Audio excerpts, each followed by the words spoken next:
అన్న ఇప్పుడు చూసుకున్నట్లయితే వరంగల్, ఖమ్మం, నల్గొండ ఎమ్మెల్సీ ఉప ఎన్నికలు వస్తూ ఉన్నాయి. తిరుమల మల్లన్న కాంగ్రెస్ పార్టీ అధిష్టానం బలపరిచిన వ్యక్తి, ప్రేమేందర్ రెడ్డి బీజేపీ, మరి ఇటు చూసుకున్నట్లయితే రాకేష్ రెడ్డి కూడా బీఆర్ఎస్ నుండి అయితే బలపరిచిన వ్యక్తి. ఇంకా మొత్తానికి అయితే బరిలో అయితే 52 మంది ఉన్నారు. ఇండిపెండెంట్ కొంతమంది ఉన్నారు. అశోక్ సార్, బక్కజీర్ సింగ్ సార్, ఎవరైతే బాగుంటుంది అనుకుంటారు? మేము ఏదో వరకు మేము ఆలోచిస్తాము. తెలంగాణలో ఖాళీ అయినటువంటి ఉప ఎన్నికకు సంబంధించి ఎమ్మెల్సీ శాసన మండలి ఉప ఎన్నికకు సంబంధించి ఇప్పుడు ఆల్రెడీ నోటిఫికేషన్ వచ్చింది. అభ్యర్థులు కూడా రిజిస్ట్రేషన్ చేసుకున్న నేపథ్యం ఉంది. నామినేషన్ కూడా వేశారు.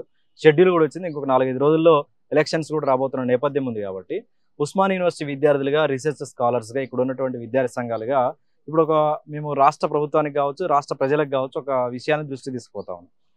ఈ ఎన్నికలు అనేవి రాజకీయ పార్టీలకు సంబంధించిన ఎన్నికలు కావు. ఈ ఎన్నికలు అనేవి రాజకీయాలకు సంబంధించిన రెఫరెండంకి సంబంధించిన అంశం కూడా కాదు. ఇది విద్యారంగానికి సంబంధించినటువంటి విద్యారంగంలో వస్తున్నటువంటి సమస్యల పరిష్కారం కోసం కావచ్చు, విద్యారంగంలో రాబోయే నూతన విషయాల కోసం కావచ్చు, నిరుద్యోగులు ఎదుర్కొంటున్న అంశాలను అడ్రస్ చేయడానికి ఉండాల్సినటువంటి ఎన్నికలు.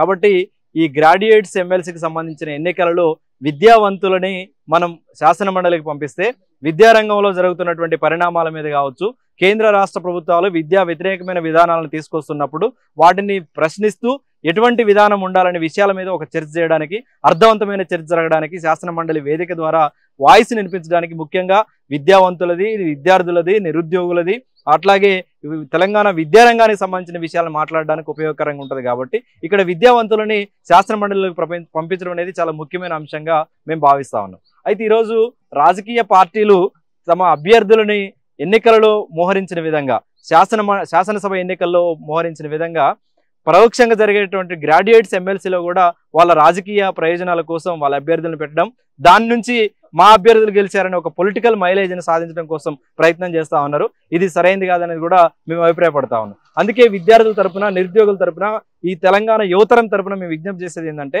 రాజకీయ పార్టీలు బలపరుస్తున్నటువంటి అభ్యర్థుల పట్ల మీరు చాలా జాగ్రత్తగా ఉండాల్సిన అవసరం ఉంది. ఈరోజు పోటీలో ఉన్నటువంటి ప్రధాన రాజకీయ పార్టీలకు సంబంధించి తీన్మార్ మల్లన్న కాంగ్రెస్ పార్టీ నుంచి, రాకేష్ రెడ్డి టీఆర్ఎస్ నుంచి, అట్లాగే ప్రేమేందర్ రెడ్డి బీజేపీ నుంచి ఉన్నారు. వీళ్ళు ముగ్గురు కూడా వాళ్ళ పార్టీ ప్రయోజనాల కోసం పనిచేస్తారు, వాళ్ళ పార్టీ నిర్మాణం కోసం పనిచేస్తారు, వాళ్ళ పార్టీ ఏది చెప్పమంటే అది చేయడానికి సిద్ధంగా ఉంటారు. కానీ విద్యార్థుల పక్షాన మాట్లాడడానికి వీళ్ళెవరు సంసిద్ధత లేదనేది అయితే గత అనుభవం మనకు చెప్తుందనే విషయాన్ని మేము గుర్తు చేస్తా ఉన్నాం.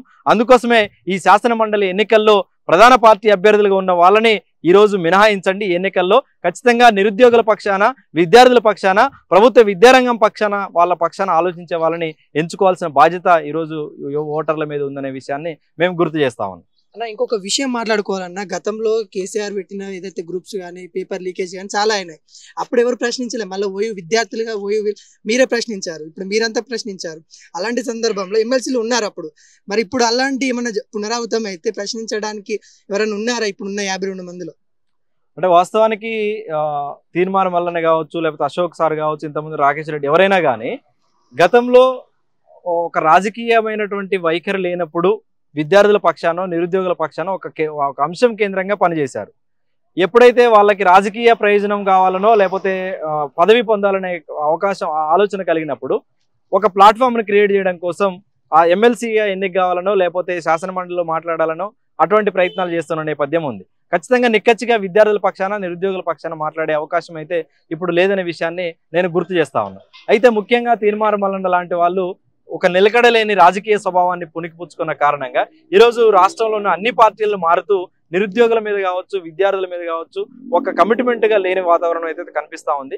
అందుకే ఈరోజు నిరుద్యోగుల నుంచి తీవ్రమైన వ్యతిరేకత వస్తున్న నేపథ్యం కూడా ఉంది. అయితే ఉన్నలో కొంచెమైనా అశోక్ సార్ లాంటి వాళ్ళు, జాడ్సన్ లాంటి వాళ్ళు, కొద్దిమంది ఇంకా ఇండిపెండెంట్ అభ్యర్థులు కూడా ఉన్నారు. అలాంటి వాళ్ళు ఈరోజు నిజాయితీగా మాట్లాడే అవకాశం ఉంది, ఉన్న దాంట్లో మెరుగ్గా ఉంటుందనే విషయాన్ని అయితే మనం అభిప్రాయపడవచ్చు, చెప్పదలుచుకున్నాం. అయితే ఇంకోటి ఏంటంటే, మేము యాజ్ ఏ స్టూడెంట్ యూనియన్గా, ఉస్మాన్ యూనివర్సిటీ విద్యార్థులుగా ఖచ్చితంగా ఒక రాజకీయపరమైనటువంటి లేదంటే ఒక కమిట్మెంట్తో కూడిన సిద్ధాంతం లేకపోతే వ్యక్తులుగా వచ్చే వాళ్ళు వాళ్ళ వ్యక్తిగత ప్రయోజనాల కోసం బెండ్ అవుతున్న నేపథ్యం అనేక సందర్భాల్లో మనకు కనిపిస్తూ ఉంది. ముఖ్యంగా తీర్మానం మల్లన్న విషయంలో మనం ఇది అర్థం చేసుకోవచ్చు. ఆయన బీజేపీకి పోయిండు, కాంగ్రెస్కి పోయిండు, జనసమితికి పోయిండు, ఫార్వర్డ్ బ్లాక్ పోయిండు. ఇంకా రాష్ట్రంలో ఇంకేదైనా చిన్న పార్టీలు ఉంటే అవకాశం ఉంటే, ఇప్పుడు కాంగ్రెస్ అధికారంలో రాకపోతే వాటన్నిటిలో కూడా పోయే అవకాశం ఉంది.